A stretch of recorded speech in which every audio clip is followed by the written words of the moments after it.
Okay, hello everyone. Here I want to provide a tutorial on how to add location on Skype app on an Android device. Well, if you are arranging to meet someone through Skype, sharing your location can make it easier for them to find you. Not only that, if you are traveling or moving to a new area, sharing your location can let your contacts know where you are. So let's go to the tutorial. Okay, firstly enter to the Skype app. And then click your profile here. After that, select Settings option. So, next you can choose Account and Profile option. Well, and here select your profile menu. And scroll a little bit. So, you can add a location in this section.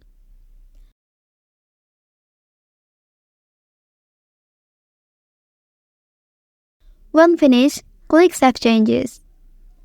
Okay, that's the tutorial on how to add location on Skype app on an Android device. If you helped me this video, don't forget to like and subscribe to get other information from this channel. Thank you.